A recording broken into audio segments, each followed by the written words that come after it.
Backlash is this Saturday, so I'm going to give you my predictions for each and every match and who I think is going to happen after the match and who they could potentially feud with after it's all said and done, and after the show is bye, and then we're off to Clash in Italy.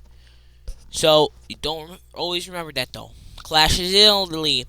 Clash in Italy is later in the month. Anyway, let's hop in today's video, and you could also leave your predictions down in the comments below as well.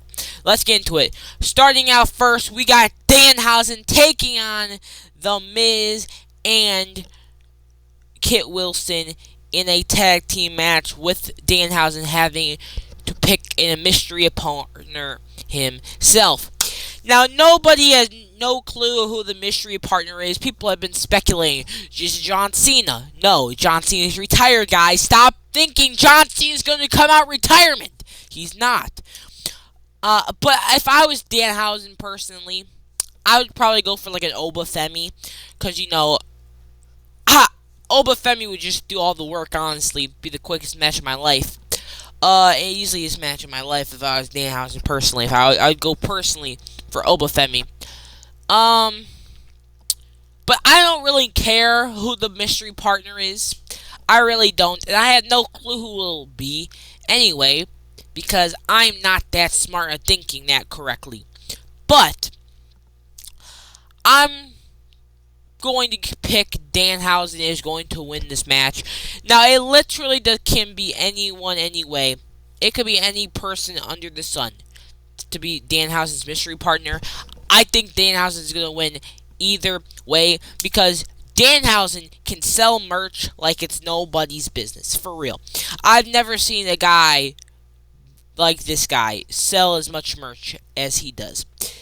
And, of course, WWE is going to push that guy who sells the most merch, and Danhausen's that guy for real. He is that guy, and I don't.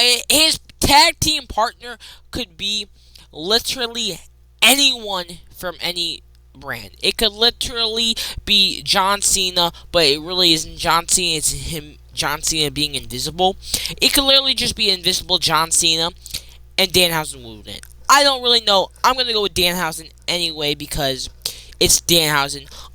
Unless Danhausen doesn't have a mystery partner and just does some type of magic tricks and curse stuff, which honestly might just work as good. So, yeah. So I'm going to go with Danhausen on this one. Next up, we got Io Sky versus Asuka. Now, this match is way too late. What are we doing? This should be their second match they've had against each other during this feud. But yet, this is their first match they've done this feud. Their first match. They should have had a match at WrestleMania. That should have been their first match. And this should be their second match. And you know what the worst part about this is? Is that there is no Kairi Sane. Kairi Sane is nowhere to be found in the storyline because she was released a couple of days ago. So, how are we finally going to have this match, and yet Kairi Sane is no longer a part of WWE? It makes no sense to me in the world why WWE would say, you know what we're going to do? We're going to finally make Io Sky and Asuka at Backlash finally happen after we just released Kairi Sane. How does that make sense? Like, the WWE bookers make no sense at all, unless their entire plan all along was always had this match at Backlash. But before Kairi Sane got released, she was supposed to be evolved some way in this match, maybe where she finally turns her back on Asuka and turns babyface like Io, and that was the entire goal. But plans got changed since, Kairi Sane got released, but they said, you know what, we want to keep this match because we want to at least have one female match at Backlash, right? That could be the only reasonable explanation to me, and still wouldn't make sense because they should have just canceled the story straight up. Because this story was about Kairi Sane. It was about Io trying to convince Kairi Sane to realize that Asuka is an abusive and not a good mentor and just abuses her all the time. Now, there's not that element's not there anymore. I don't understand the point of this match anymore. The point of the match was for Io to help see how Asuka was being abusive and not being a good friend and not being a good mentor to Kairi. Like, I don't understand the point of this match now. What's this point? Because Asuka's now disappointed in Io, that Io kept choosing Rhea Ripley over them, or over her now. Like, I get that they're trying to tell that story throughout there, even when Kairi was there.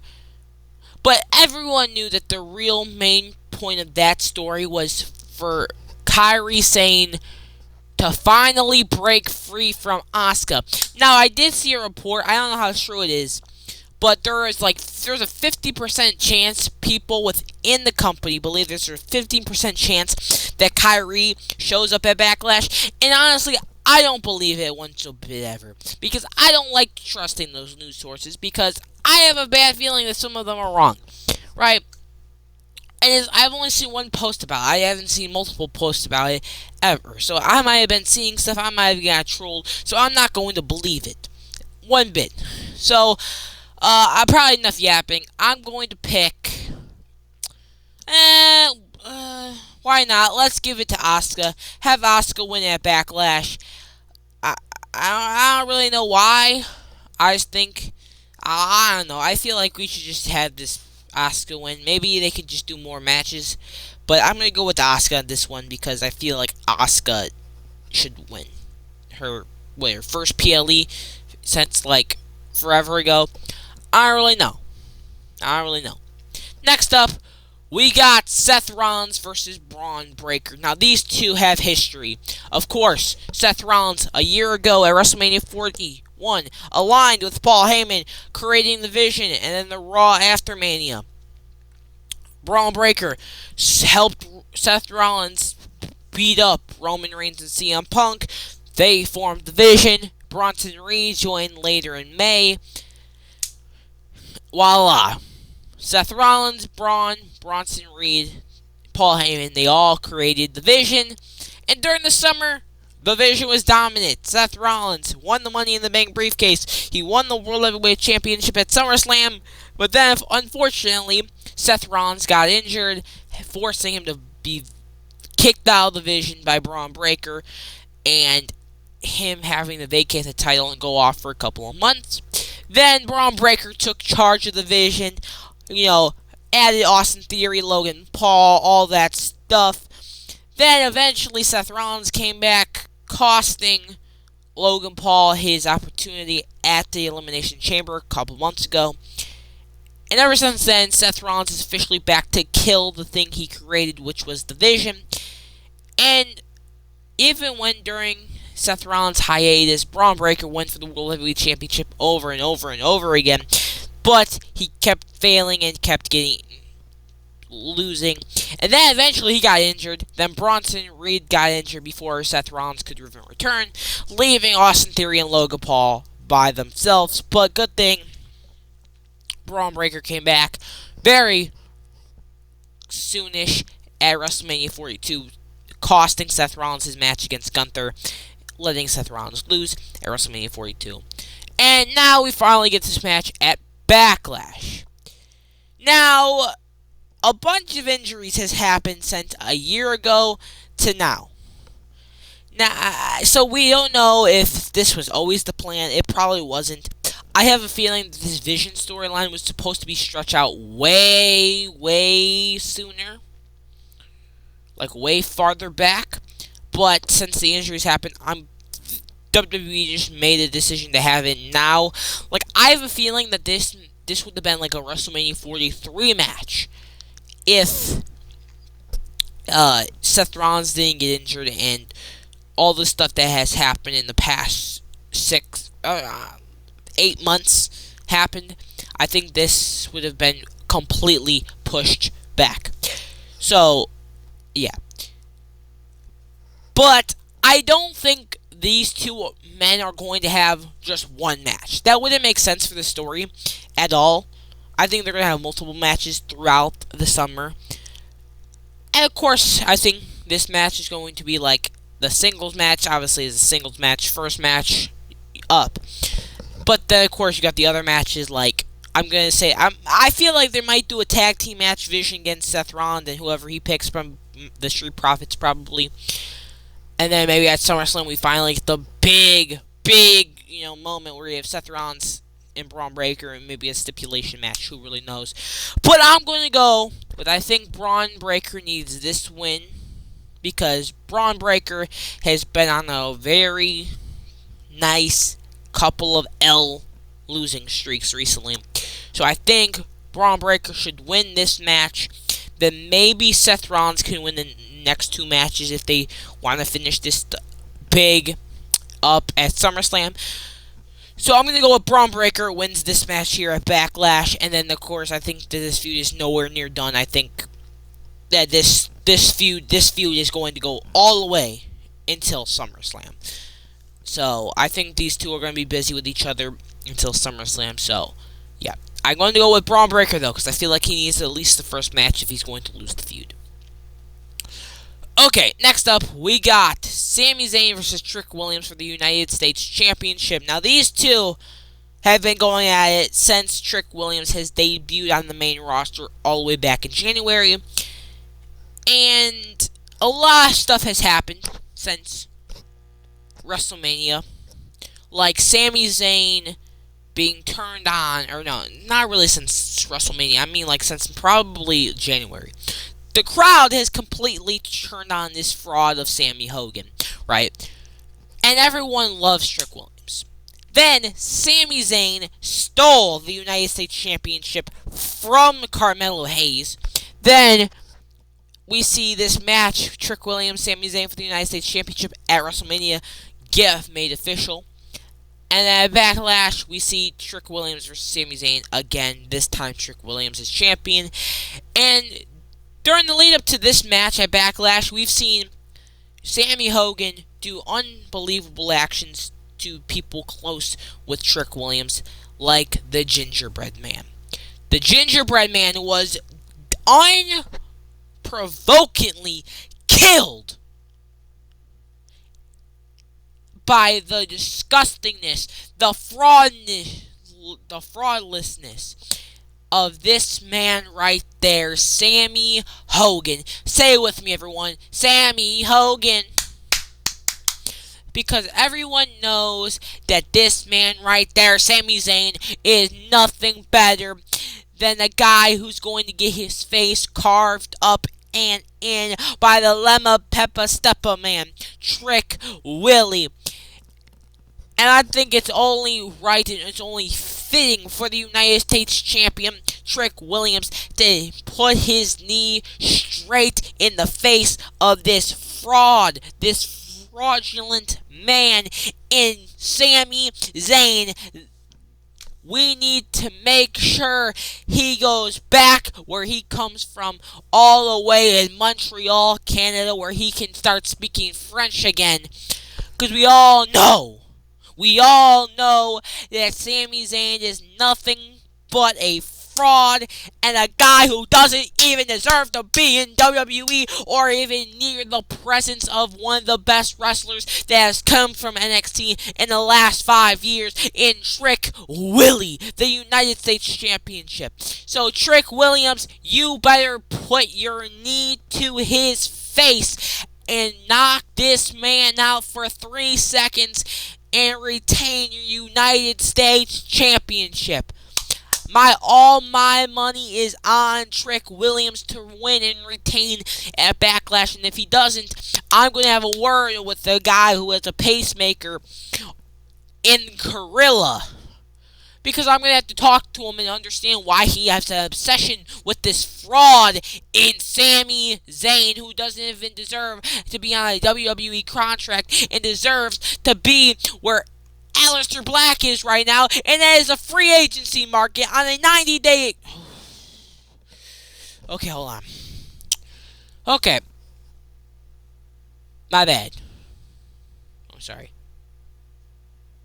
Not really. Not really. I'm not real sorry at all. Anyway, next up, we got the World Heavyweight Championship match. Roman Reigns taking on Jacob Fatu. Now, this match has a little bit of history, kind of. Roman Reigns won the World Heavyweight Championship at WrestleMania against CM Punk. Then, the Raw after Mania, as he was celebrating with the Usos, Jacob Fatu comes and interrupts him, saying he needs the World Heavyweight Championship and he needs the title because if he doesn't win if he has the title, his family's going to be poor again. That's basically what he's been saying. I don't really understand how that works, but yeah, Jacob Fatu has basically been saying he needs the title so bad so he can have his family elevated and his kids can go to different school, he can have a better home, and all of that, while Roman Reigns is trying to protect and give to all of his family, not just his kids and his life, but into the entire bloodline, into 100 plus kids with the World Heavyweight Championship. And it kind of seems to me that Roman Reigns is the babyface here, because Roman Reigns wants to provide for the entire bloodline, the entire Anoa'i Fatu family, while Jacob just wants to provide for his kids, his life, not the entire Anoa'i Fatu family. So that's why I think Roman Reigns is the babyface in this scenario. And of course, Jacob Fatu keeps pulling out this tongue and death grip on Roman Reigns for no reason at all. The Usos are not there. Like, it would make sense if Jacob Fatu is pulling out the tongue and death grip because the Usos are helping Roman Reigns, and Jacob needs to use the tongue and death grip to knock out the Usos and to help get a better advantage on Roman Reigns. But literally, the Usos have not even helped Roman in any of his brawls leading up to this match at Backlash, which is a good thing. Roman should just be the only guy in the feud, and the Usos should completely stay out of it because Roman Reigns is going to be on every single episode of Raw. He's been on every single episode of Raw since WrestleMania 42. Which is good, because if you're the World Heavyweight Champion, you should be at every single show. Like, I'm glad Roman's finally taking steps from the greatest professional wrestler to ever lift a pair of boots up, and that is Cody Rhodes. And he stopped all this full-time stuff. But I don't understand why Jacob Fatu brought out the tongue and death grip. He's acting like Roman is more powerful than him, more stronger than him, and he's more athletic and crazy than him. Like, I don't understand why Jacob is acting like that. That's why it don't make sense why he brought the tongue and death grip out, just to make another gimmick. And one thing I really hope he doesn't do is WWE makes the tongue and death grip Jacob Fatu's finisher from now on. Like, this is kind of what they did to Solo Sikoa, if you remember. December of 2022, he started wrapping his thumb out and just became the Samoan spike machine. Boom, boom, boom. And I hope this is just like a part of this storyline, and Jacob stops doing the tongue and death grip after Backlash, because I rather see him do the mighty moonsault than putting 3 fingers straight to the jugular. Makes no sense. But since Roman Reigns has been beaten up by Jacob Fatu every single Monday Night Raw, he's been getting dragged across tables, being choked out with a tongue and death grip. He hasn't been able to catch a break since he started this feud with Jacob Fatu, which everyone knows what that means. When someone has the upper hand more than once, except if you're Obafemi, you always lose. Like, you always lose. You always lose if you always have the upper hand. Always happens. So everyone already kind of is predicting Roman Reigns is going to win. And I mean, from this feud started, WrestleMania Raw after WrestleMania 42, I always thought Roman Reigns was going to win this match, because why would WWE give him the World Heavyweight Championship just to drop it 3 weeks later at Backlash? Would make no sense at all. So, yeah, I've always thought that Roman Reigns was going to win this match, and then WWE just posting on their social media of the dates Roman is working in May, which is literally every single day, every single week of May, from after Backlash to literally Clash in Italy. There is no way he's losing this title after I saw that. No way. So I'm going to go at 100% saying Roman Reigns. And if you asked me 3 weeks ago who I thought was going to win, I would have still said Roman Reigns, because they literally just put the title on him 3 weeks ago. There would be no sense in the world to take the title off of him. So I'm going to go with Roman Reigns retaining the World Heavyweight Championship. And they got, how many? Okay, how many? Okay, there is 1, 2, 3. There is 3 Monday Night Raws to build to Clash in Italy for the next 3 weeks. Roman Reigns will be in another feud with some other guy that is trying to gun after the World Heavyweight Championship. And who is that going to be? I have no idea. But I hope it's not Jake Fatu again, because I want to see different challengers. I want to see Roman face Jacob Fatu. I want him to face maybe an LA Knight. Maybe a Sheamus, maybe. I don't really know. That really makes too much sense. And maybe some other people. I don't really know. Off the top of my head right now, I have to really, truly think. But I'm going with Roman Reigns. Anyway, yeah. Anyway, that's all I've got for you guys today. What do you guys think of my predictions down in the comments below? And you can leave yours down below as well. Anyway, have a beautiful rest of your day. See you tomorrow. Bye.